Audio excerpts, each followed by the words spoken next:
Welcome to the 10th episode of the Second Sex podcast, where we explore the groundbreaking ideas that have shaped feminist thought across time and culture. It's great to be diving in. Today, we're diving deep into Simone de Beauvoir's seminal work, The Second Sex, specifically examining her incisive analysis of the historical context that shaped women's status.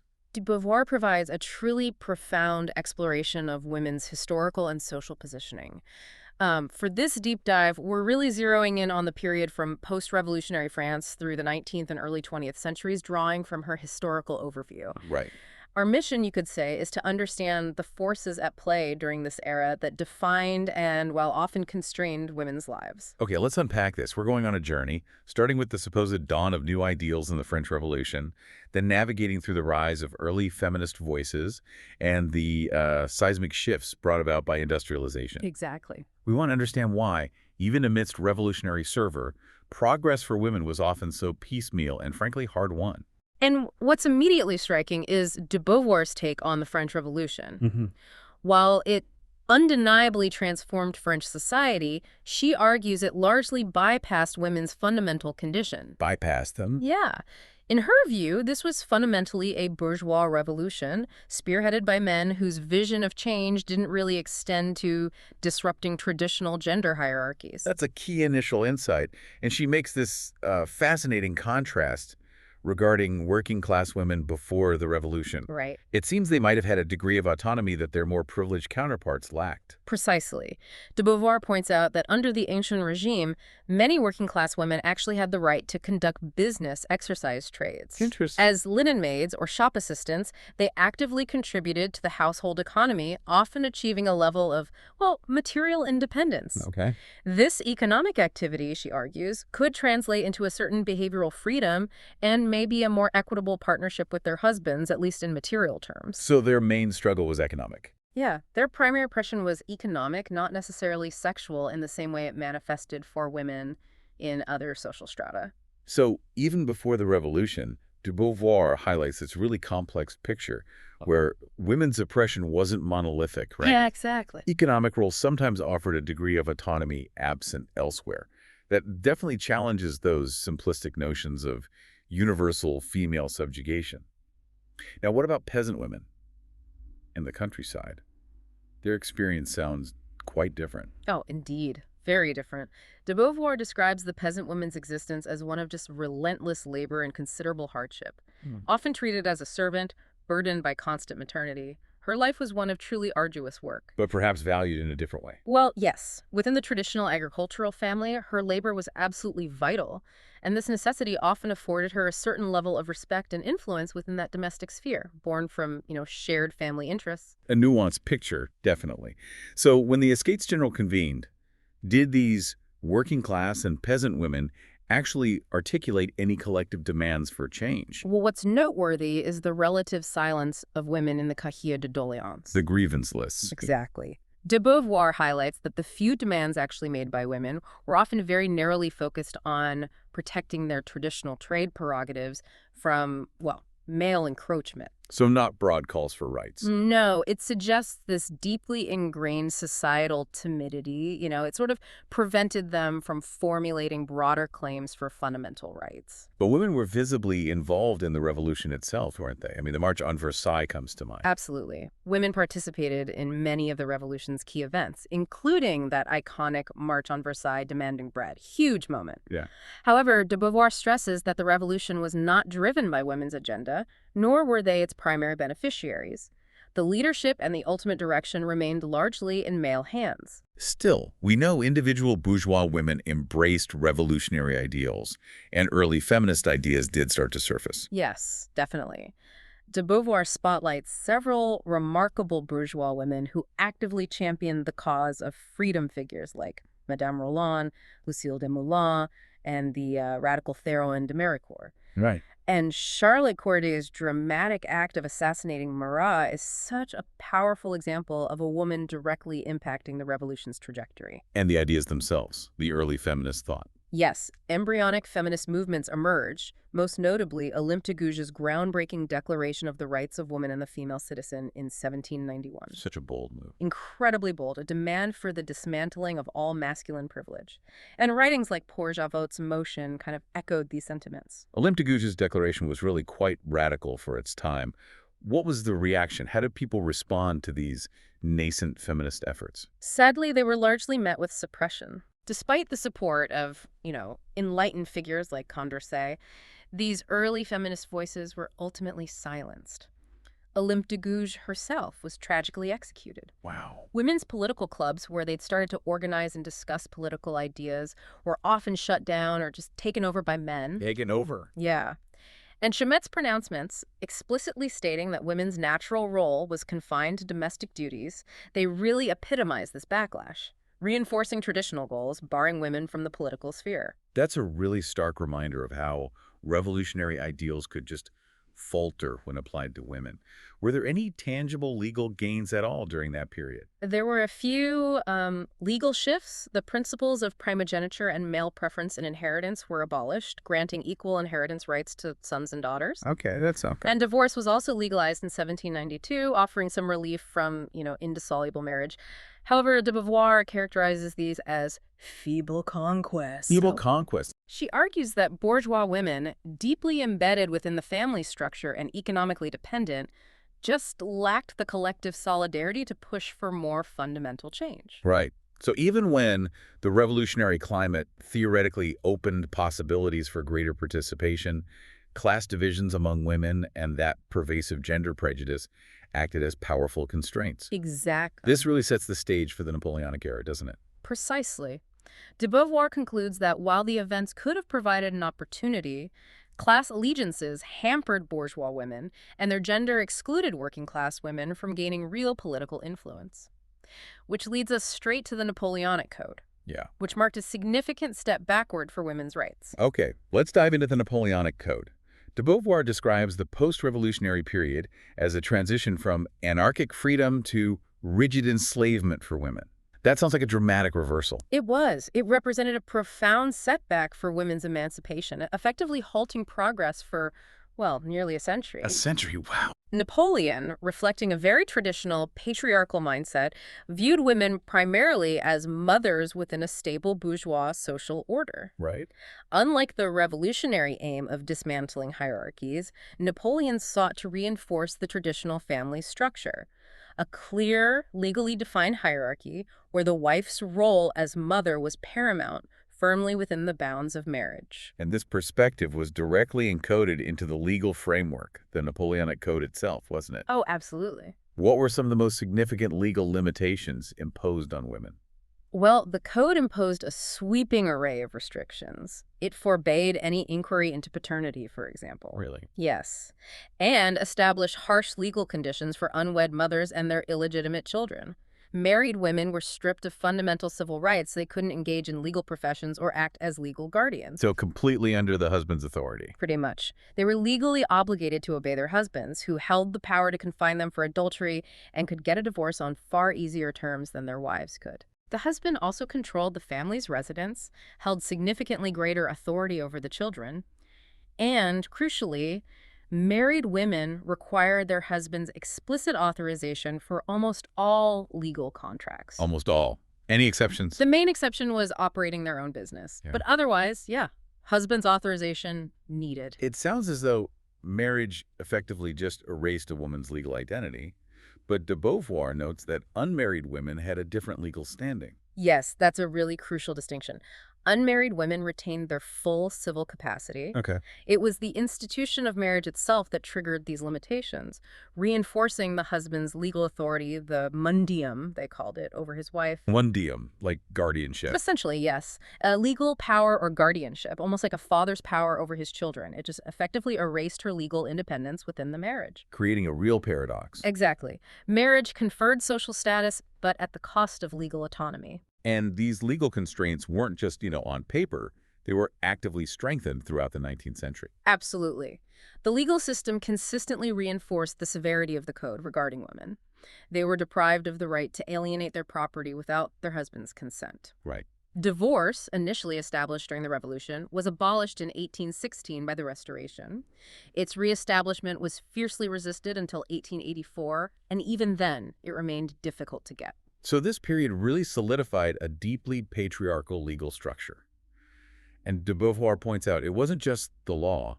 The dominant bourgeois ideologies of the time further entrenched women's subordinate position. Exactly. Despite the profound social and economic transformations of the Industrial Revolution, the ascendant bourgeoisie tenaciously clung to traditional family moral principles, Influenced by certain thinkers. heavily influenced by conservative thinkers like Joseph de Maistre and Bonald, who advocated for a strictly hierarchical society, ordained by divine law, basically. The family was idealized as the fundamental, indissoluble unit of society with rigidly defined roles. Husband governs, wife manages domestic affairs, children obey. And divorce. Anathema, of course. Woman's designated sphere was unequivocally the home. And these thinkers provided the intellectual framework to justify this confinement, didn't they? Precisely. Bonald famously asserted that women belonged to the family and not to politics, and nature made them for housework and not for public service. Wow. Pretty blunt. And Auguste Comte, while advocating for societal progress through positivism, nonetheless demanded a strict hierarchy of the sexes based on perceived fundamental physical and moral differences. How did he see women? He viewed femininity as a kind of prolonged childhood, leading to intellectual limitations. He assigned women a purely emotional role as wife and mother, deeming extensive education largely unnecessary, even detrimental. Even his later ideas. Even Comte's later exaltation of woman as a kind of moral ideal still confined her to the domestic sphere, devoid of independent economic or political agency. It's quite remarkable how these influential figures, even those espousing otherwise progressive ideas, reinforced such restrictive views on women.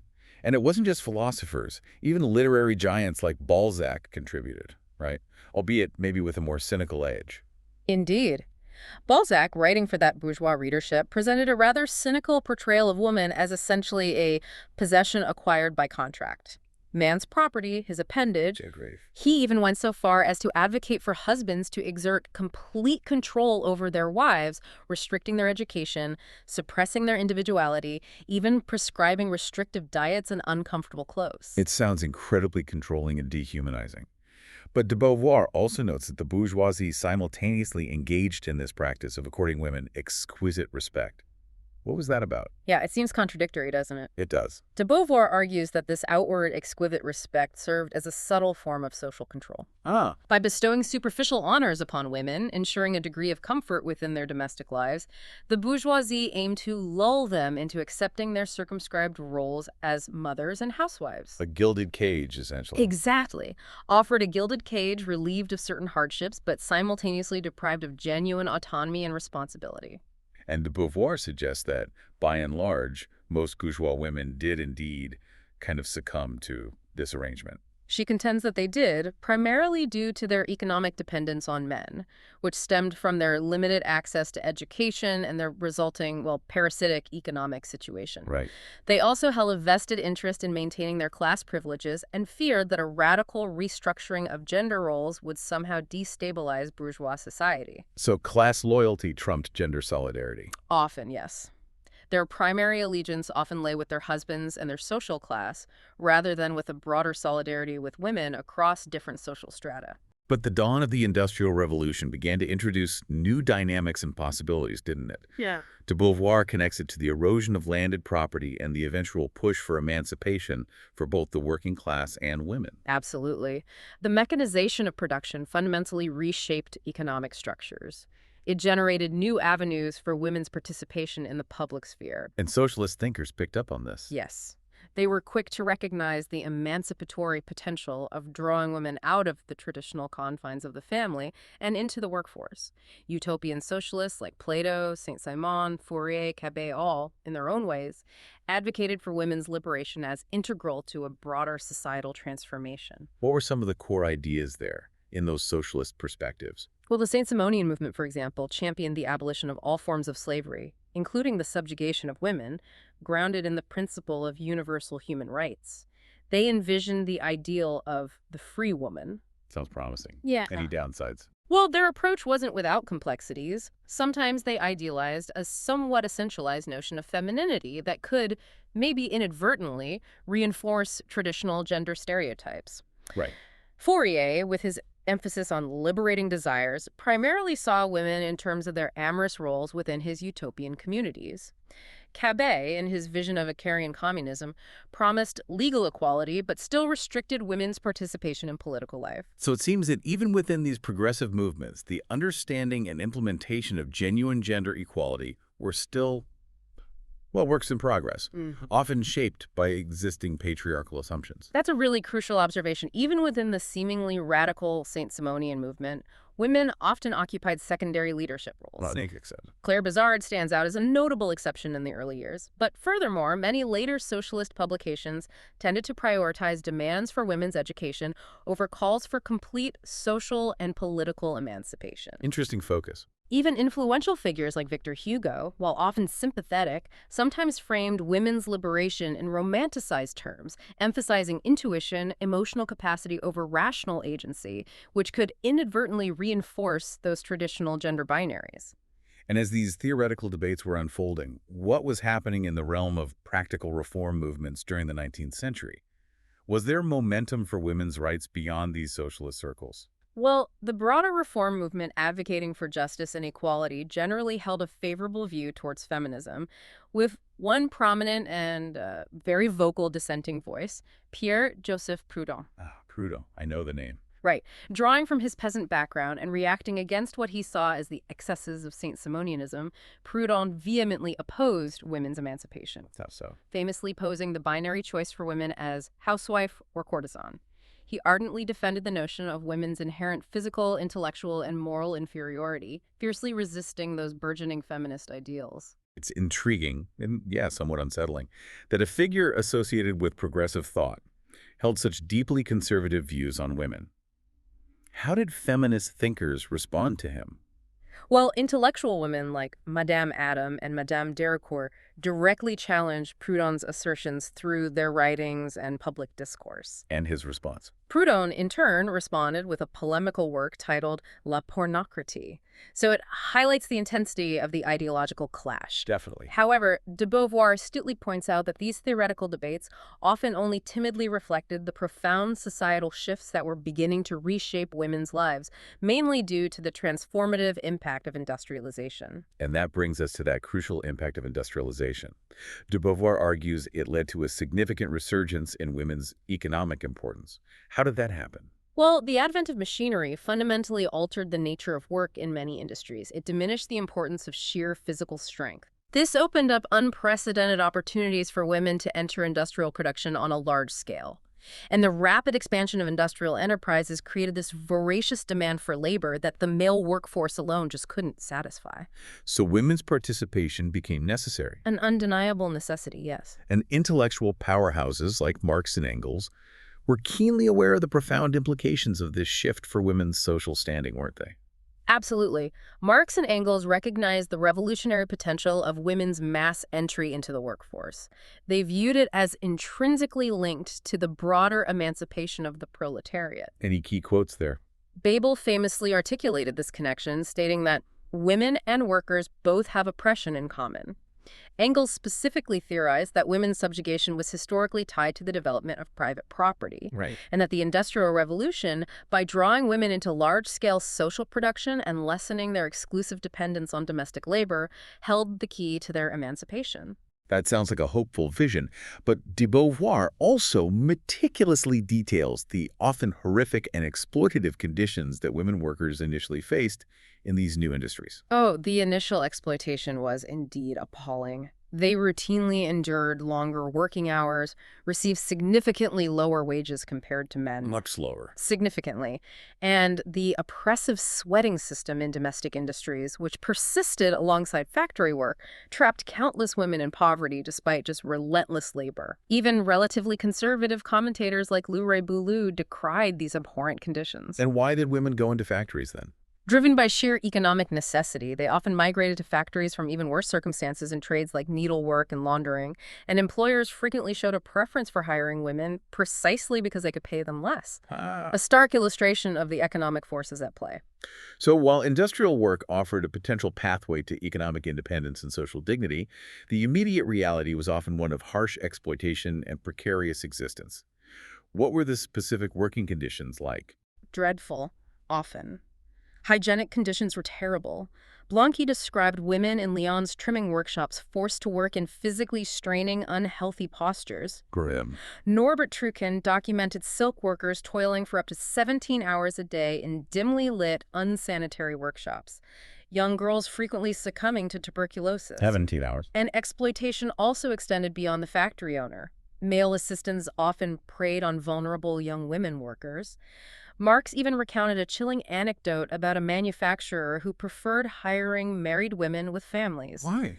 because their desperation made them more docile, more willing to endure grueling conditions. It paints a truly grim picture. And initially, there were even voices calling for restricting women's access to factory work altogether. Yeah. Seemingly out of concern. Yes. Figures like Sismondi and Blanqui initially proposed limiting women's entry into workshops, partly out of concern that they lacked the means to organize and defend themselves against exploitation. Did they organize? Well, some early forms of women's associations, mainly production cooperatives, did emerge around 1848. But the development of women's labor unions progressed extremely slowly throughout the 19th and early 20th centuries. Why so slow? A deeply ingrained culture of resignation, a lack of solidarity among women workers, and the absence of a strong collective consciousness all really hindered their ability to organize effectively. And this lack of collective organization undoubtedly contributed to the delayed and often inadequate legislative efforts to regulate their working conditions, didn't it? Precisely. Legislation aimed at protecting women in the workplace was slow to materialize. The first significant law didn't appear until 1874 and offered only limited protections. Only limited. Yeah. The 1892 Feminine Work Charter, while prohibiting night work for women and setting limits on daily working hours in factories, still contained significant loopholes and exemptions. Right. It was only gradually, through subsequent legislation in the early 20th century, that more substantial safeguards were established. Things like a 10-hour workday, mandatory weekly rest, women's right to freely dispose of their own income, and maternity leave. International efforts helped too. Yes, the International Labor Office played a role in fostering international agreements on these labor standards later on. Another persistent and deeply entrenched challenge for women workers was the issue of significantly lower wages compared to men. Why was this wage gap so enduring? Well, several interconnected factors contributed. As we've discussed, their limited ability to organize and collectively bargain left them vulnerable. Okay. They also faced intense competition for available jobs, both amongst themselves and even with prison labor. Prison labor, wow. Yes. Furthermore, in a societal framework still largely based on the male breadwinner model, many women sought employment simply to supplement family income. They were often willing to accept lower wages than men who were expected to be the primary providers. Which depressed all female wages. Exactly. This willingness naturally depressed the entire female wage scale. Surveys and data from the late 19th and early 20th centuries across France, the US, Germany consistently documented significant wage gaps, even for comparable work. And this persistent wage gap often fueled resistance from male workers. Right. They saw women as cheap competition. Yes, that vision of proletarian solidarity transcending gender, as envisioned by thinkers like Bebel and Engels, often encountered practical obstacles. How so? Male workers frequently perceived the growing number of women entering the workforce willing to accept lower wages as a direct threat to their own job security and wage levels. Beauvoir draws a parallel. She does, to the racial tensions in the United States, where white workers often resisted the employment of black laborers due to similar fears of wage depression. So when did solidarity start to emerge? Genuine solidarity between male and female workers only began to emerge more consistently as women were increasingly integrated into labor unions and a shared understanding of their common exploitation developed. Despite these formidable obstacles, de Beauvoir notes a continuing, even accelerating trend of women's increasing participation in the paid workforce. Can you elaborate on that upward trajectory? Yeah, despite all the hardships and resistance, the overall trend continued steadily. The number of women engaged in traditional home-based work gradually declined, Yeah. while the percentage of women employed across diverse sectors, agriculture, manufacturing, commerce, the burgeoning liberal professions showed a consistent increase. And World War I was a factor. A significant catalyst, yes. The labor shortages dramatically accelerated this trend as women stepped into traditionally male roles across the economy, including those previously male-dominated liberal professions. Right. Pre-war census data from various European countries and the U.S. illustrates this growing participation, and by the mid-20th century, significant percentages of women were active in the workforce across different employment categories. Now, shifting our focus slightly, another absolutely crucial dimension of women's historical experience that de Beauvoir meticulously analyzes is the long and arduous struggle for reproductive rights. Yes. She frames the fundamental tension as the challenge of reconciling women's reproductive roles with their participation in productive work. That's a pivotal point in her analysis. De Beauvoir argues that women's historical confinement to the domestic sphere has been inextricably linked to their perceived, enslavement to their reproductive function. Oh, so? Unlike female animals with limited fertile periods, women between puberty and menopause possess this near constant capacity for gestation. Right. While some historical attempts were made to regulate fertility, prohibiting early marriage, encouraging longer intervals between births in some cultures for the vast majority of history, women's reproductive lives remain largely unregulated and a defining aspect of their social role. And while rudimentary forms of contraception have existed for millennia, widespread availability and accurate knowledge were severely limited for most of history, weren't they? Indeed, ancient forms existed herbal remedies, barrier methods, but this knowledge was often shrouded in secrecy, held by midwives, prostitutes, physicians. And the Middle Ages. The Middle Ages in particular seem to have experienced a significant decline in knowledge and availability of effective contraception. This led to many women experiencing a cycle of near-continuous pregnancy and childbirth. Wow. When did that start to change? It wasn't really until the 18th century and the rise of the Malthusian movement in France, initially among the wealthier classes, that the idea of consciously limiting family size began to spread more widely. How did they do it? This led to an increase in practices like coitus interruptus and later the use of condoms. Interestingly, while birth control began to gain official recognition in some Anglo-Saxon countries, France maintained laws prohibiting contraception propaganda and sales, Even though people were using it. despite its increasingly widespread private practice. Yes. The historical trajectory of abortion laws also provides a stark and revealing lens through which to examine societal attitudes towards women's bodies and reproductive autonomy, doesn't it? Absolutely. Roman law, for instance, didn't grant legal protection to embryonic life.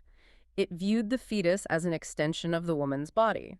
Abortion seems to have been relatively accepted. But Christianity changed that. Fundamentally, it endowed the embryo with a soul, thus criminalizing abortion as an offense against nascent human life, a view powerfully articulated by theologians like St. Augustine. And the laws varied over time. Hugely.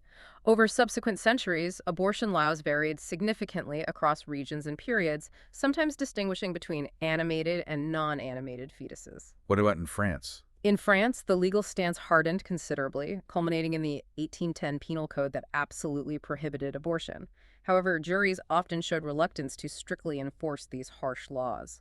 Later legislative changes in the 20th century reflected evolving and often contradictory societal attitudes, periods of liberalization, and increased criminalization. Yeah, the church's view. The Catholic Church remained unwavering in its condemnation. It's also notable that abortion was briefly legally sanctioned in pre-Nazi Germany and early Soviet Russia before being recriminalized. But people still sought them out. Despite legal and religious prohibitions, the practice of abortion remained widespread throughout history in many countries.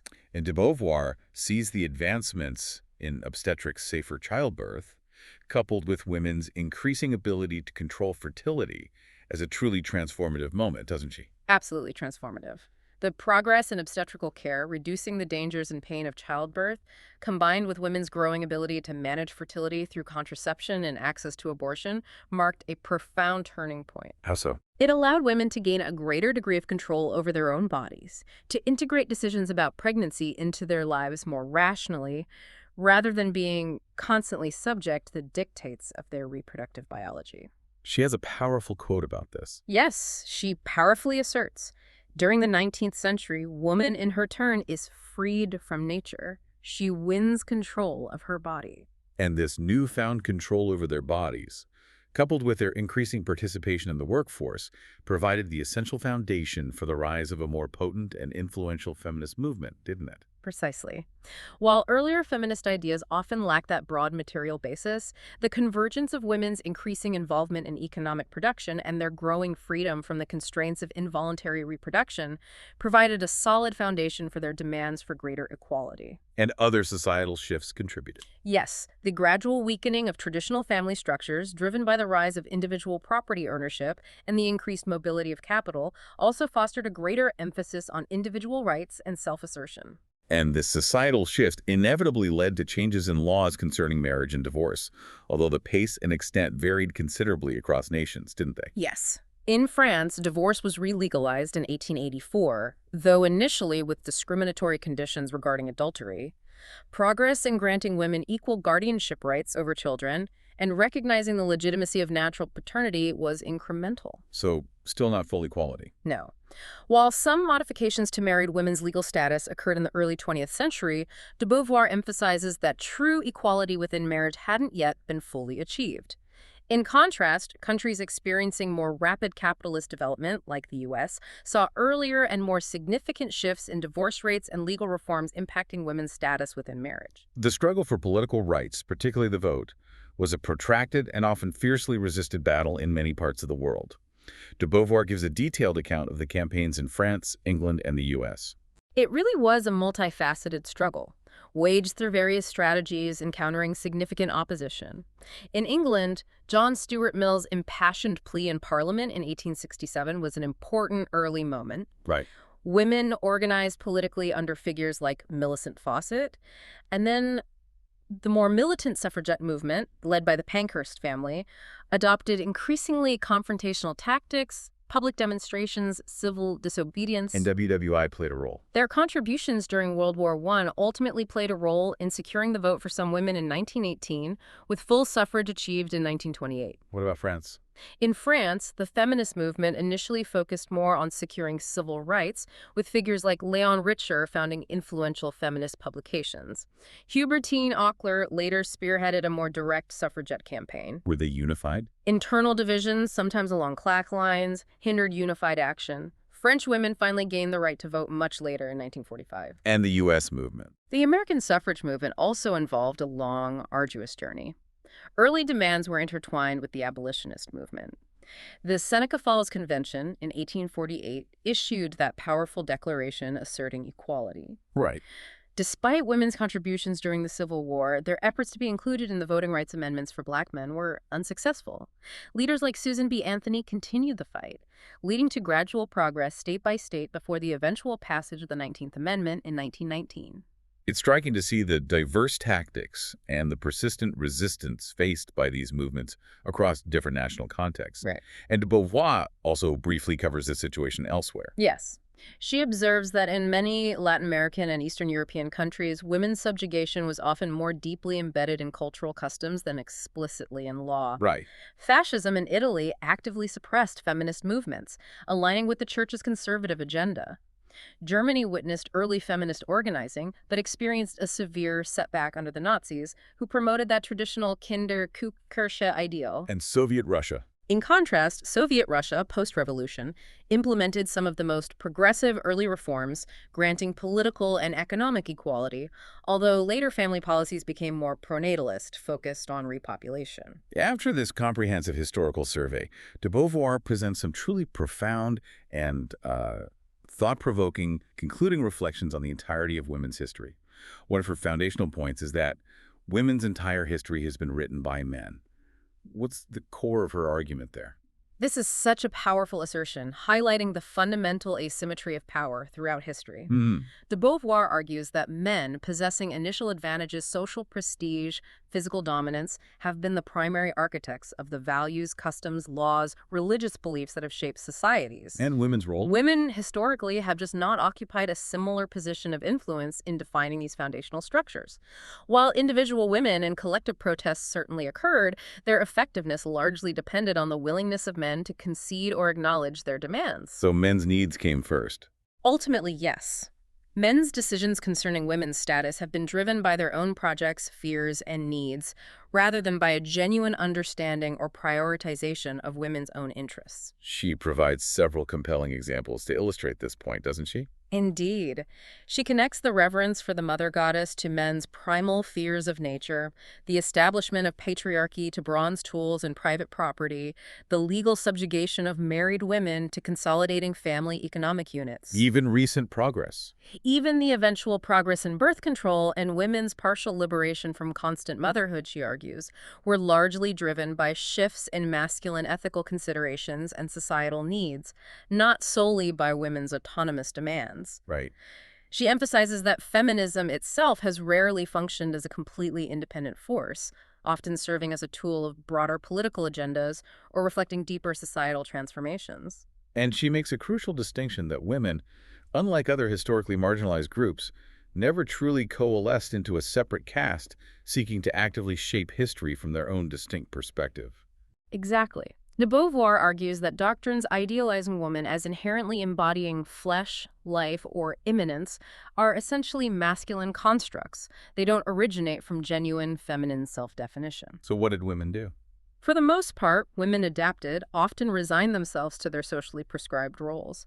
And those exceptional women who did strive for change typically aimed to transcend the limitations imposed by their gender rather than seeking to glorify or essentialize it. Right. Their involvement in world affairs has generally been secondary, sporadic, and viewed through a predominantly masculine lens. She also delves into the paradoxical and often contradictory situations women historically encountered, where discrepancies between formal laws and social customs undermined any real freedom. She provides illuminating examples.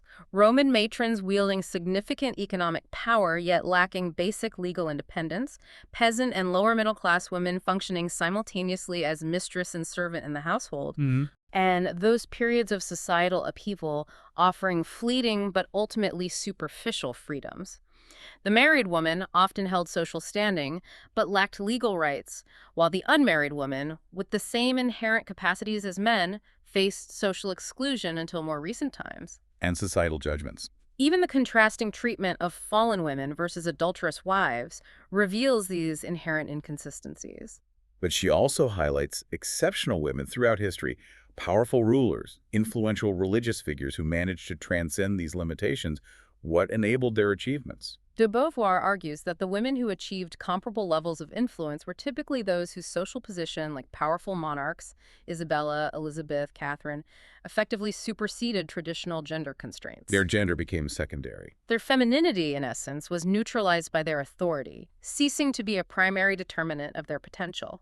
Similarly, in religion, figures like Catherine of Siena and Saint Teresa attained profound influence by operating within a framework that transcended conventional physiological limits. And for the vast majority of women who didn't occupy such extraordinary positions, de Beauvoir contends their relative lack of significant historical impact stemmed from their restrictive conditions, not inherent inferiority. Precisely. She posits that women's historical interventions were often relegated to indirect or even negative forms of assassinations, conspiracies, because avenues for positive, constructive action were largely denied to them. Even as advisors. Even in roles as advisors to powerful men, their influence depended entirely on men's willingness to listen and act. She contends that true power, technology, economics, statecraft has historically remained firmly in male hands. All right. Women's collective actions only yielded significant results when they coincided with shifts in masculine decision-making. The emergence of groundbreaking figures like Rosa Luxemburg and Marie Curie underscores her point.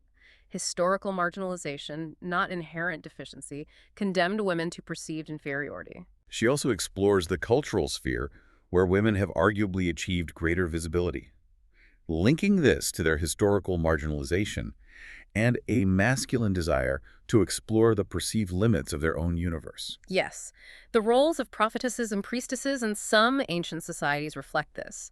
The various historical exaltations of femininity and cultural movements allowed women to function as muses, critics, patrons of the arts, and the progress in women's education was largely a result of their own determined efforts. But she adds a caveat. However, de Beauvoir cautions that while the collective role of intellectual women has been significant, their individual contributions have often been less impactful. Artistic and intellectual endeavors ultimately draw their primary impetus from active engagement with the world, an engagement frequently denied to women as a collective. And she concludes her historical analysis by reiterating that the contemporary demand from women is not for a superficial idealization of femininity, but for genuine transcendence, Exactly. for abstract rights to be translated into concrete possibilities for action and self-determination. Precisely. She emphasizes that without tangible opportunities and the means to exercise freedoms, abstract rights remain merely symbolic, ultimately insufficient. So progress has been made, but But it's still an ongoing transition. The world remains largely structured by male norms and institutions, and true equality has not yet been fully realized. this brings us to de Beauvoir's examination of the persistent burdens and inequalities that women continue to face even as some legal and social barriers began to erode. Yes, despite the advancements, the responsibilities and constraints of marriage continue to disproportionately affect women. While access to birth control offered some relief, it wasn't universally available or consistently used. And abortion laws. And the legal prohibition of abortion often led to significant health risks or unwanted pregnancies. The burdens of childcare and household management remained overwhelmingly the domain of women, particularly in countries like France, with that strong tradition of anti-feminism. Making work-life balance difficult. Incredibly difficult. Reconciling family life with professional aspirations was especially harsh for working-class and peasant women, juggling demanding labor both inside and outside the home, leaving them with virtually no leisure time. However, she does highlight a somewhat more privileged position for women in certain traditional professions, like shopkeepers. Yes, women who owned and operated small shops or businesses had historically enjoyed a greater degree of recognized civil capacity, often operating with autonomy comparable to men. Their situation, often working and living in the same place, less physically strenuous labor than factory work, offered a different experience. And for those women who did venture into the paid workforce outside the home, the persistent challenges of balancing work and family remained a significant hurdle. Absolutely. Managing a household and raising children alongside factory or office work imposed a tremendous time burden. Even for professional women who could afford domestic help, the primary responsibility for home and children often remained a significant professional disadvantage. Even with technology. While technology in some countries, like America, simplified some housework, new societal pressures around appearance and maintaining an elegant home created new constraints. And in the workplace itself. Furthermore, women continued to face fewer opportunities for economic independence through paid employment compared to men. Lower salaries for comparable work, less specialized roles, resistance to female leadership. Right. The most prestigious and influential jobs largely remained within the male domain, leading de Beauvoir to conclude that, in economic terms, men and women still largely constituted two distinct social castes. Finally, de Beauvoir reflects on the enduring power of tradition and the path forward. She argues that women's contemporary situation is this complex interplay between remnants of ancient traditions and the emerging possibilities of a modernizing world. She cautions against simplistic assessments, either that women are inherently unsuited for modern opportunities or are merely succumbing to dangerous temptations of freedom. The reality is more complex. The reality, she argues, is that their position remains precarious, making genuine adaptation and progress a challenging endeavor. While new avenues, factories, offices, universities have opened up, marriage often continues to hold higher social esteem, sometimes inadvertently exempting women from other forms of collective engagement. And societal views of women's bodies. In many societies, women's bodies are still, in various ways, treated as a form of capital. And the enduring allure of the Cinderella myth continues to shape girls' aspirations toward finding fulfillment through a Prince Charming, rather than pursuing independent achievement. And this deeply ingrained societal conditioning, she argues, perpetuates a kind of vicious cycle, discouraging women from investing fully in specialized training and professional careers. Precisely. Raising daughters primarily with the expectation of marriage often leads to less emphasis on their professional development, which in turn can reinforce a sense of dependence and a greater inclination towards marriage as the primary means of security and social status. So work is an option. While work offers a potential route to emancipation, the persistent economic inequalities and the alluring yet often illusory promise of that lucky marriage lottery demand a significantly greater moral and psychological effort from women to choose and sustain a path of independent self-determination. So despite the undeniable advancements, de Beauvoir ultimately concludes that women, on the whole, remain in a state akin to serfdom, their self-perception and life choices still heavily influenced by how men define and perceive them. That is her powerful concluding thought on this historical analysis.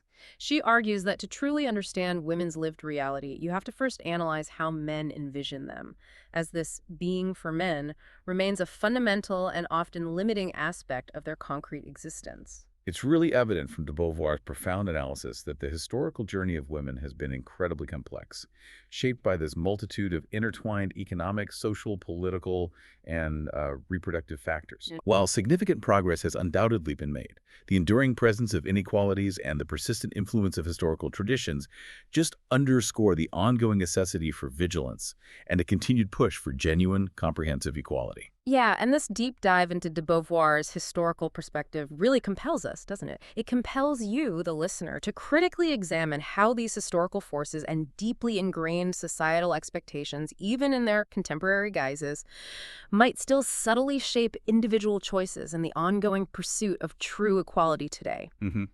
It encourages us all to reflect on the often unconscious ways in which that idea of being for others might still mold self-perception and limit the realization of full potential, even in what seem like more egalitarian times.